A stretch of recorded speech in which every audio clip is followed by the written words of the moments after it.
What is going on, guys? Chainsaw Man chapter 142. I think there is no doubt whatsoever that this chapter is building us up towards a massacre that is about to go down. We're in a very highly populated area. There's families, there's children, there's tons of bodies here to be destroyed.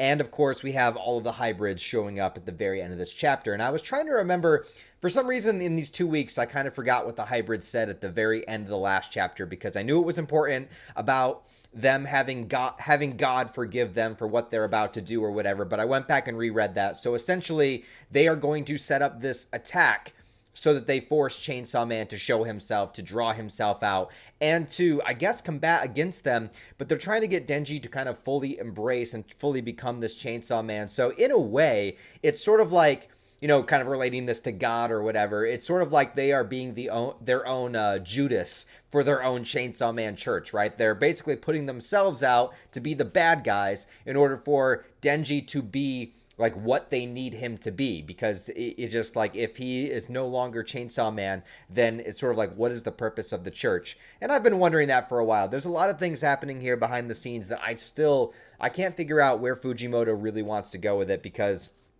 is the church orchestrated and set up by famine? And if so, for what purpose? And is there the fake Chainsaw Man? Is that involved with this in some way?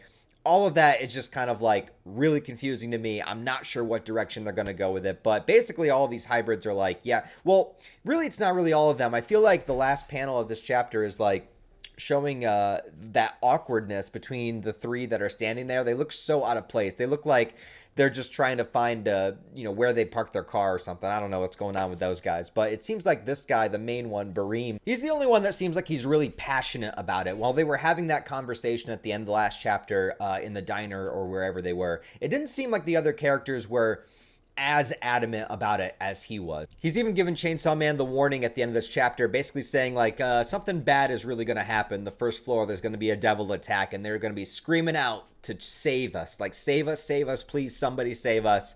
And Chainsaw Man is, of course, right there. Now, when thinking about the setup of what's about to happen, because I think we all know what's about to go down. There's just going to be absolute chaos. We are here specifically in a location that is filled with people, filled with families, filled with children, and we have a bunch of hybrid devils that are about to just start absolute annihilation in front of all these people. And so Denji is going to have this horrific choice to make, but not to mention the fact that Nayuta is here also. She could potentially be in danger. And this girl that is set here to watch Denji, keep an eye on him, Fumiko, we get to know a little bit more about her in this chapter and a little bit more about how she really feels about Denji, because so far it's been very sus. She just kind of shows up in a movie theater, she starts grabbing his dick, and look, I'm sure we've all had fantasies about like a cute girl showing up and just grabbing our dick out of nowhere, but when you really think about it, it is kind of weird. And like, you kind of don't want it because you want there to be something more there. So what the hell is she doing? And then she takes you to a karaoke bar and you're like, okay, maybe this first date could be fun. And then she starts singing Maximum the Hormone, and then all these people with fucking baseball bats start coming out of nowhere, and then you have to fight them. We've all had dates like that before. It's weird. It's not what you want to do on a first date activity. Maybe go get some ice cream or something,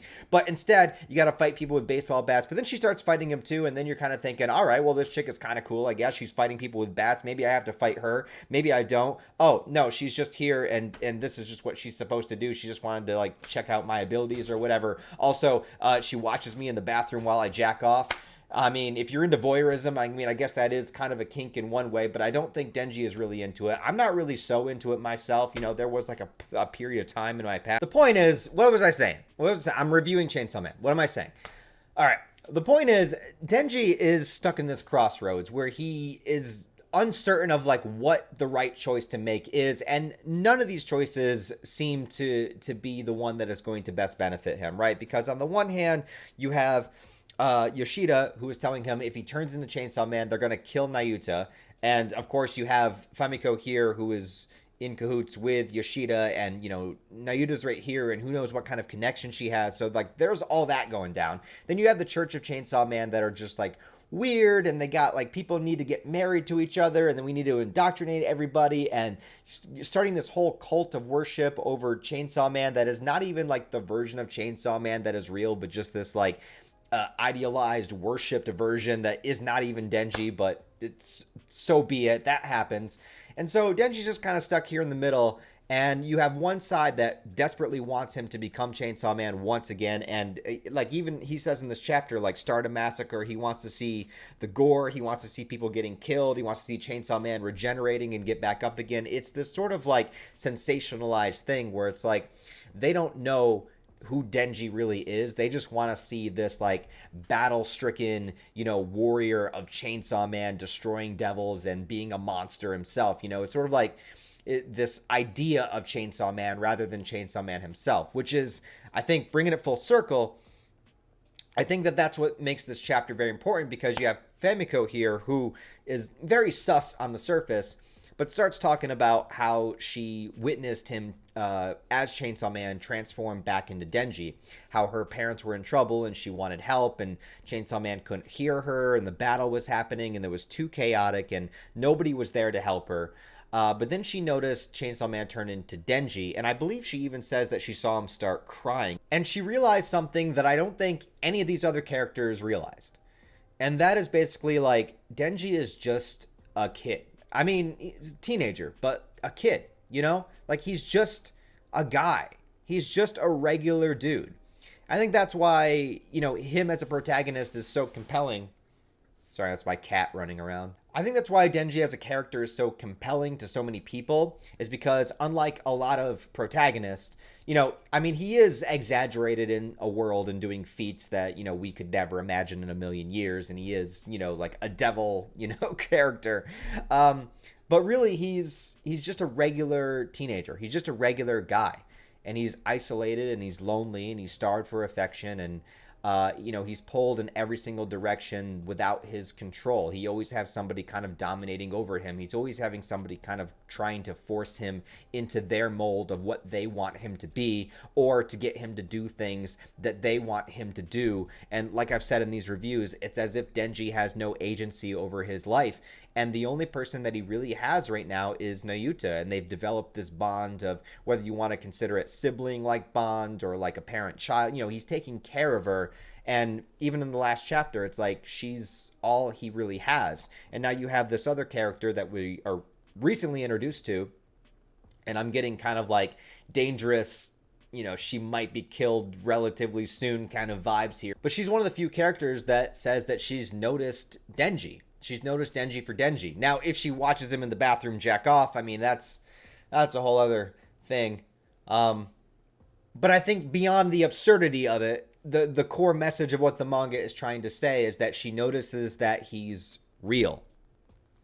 And it's not that like Chainsaw Man is real as in like he can turn into Chainsaw Man. I mean like he's real as in he's a person. He's just a dude. He's got problems. He's got emotional damage. He's lonely.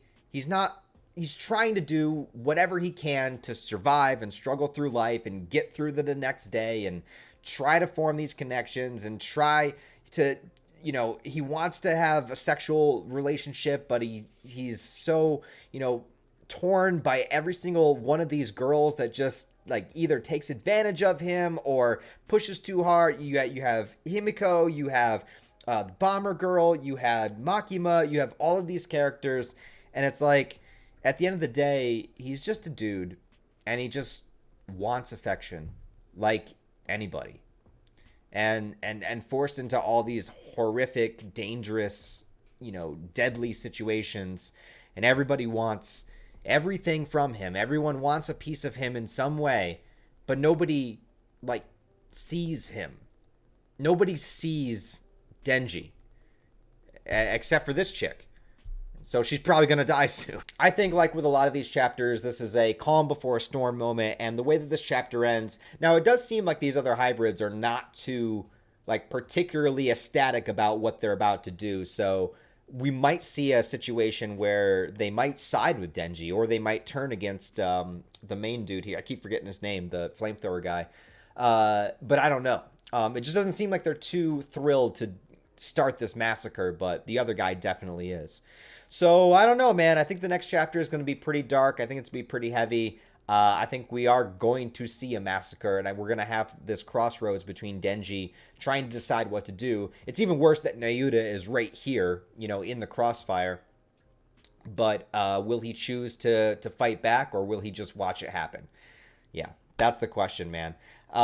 Anyways, guys, if you like this review, please give it a like, give it a comment, help it out in the algorithm. I would appreciate it if you did so. Also, if you want to, check out my channel, check out the other videos I do on this channel. I review other manga and anime. I also review movies and horror films and do live streams and gaming streams and stuff like that. So check those out if you want to.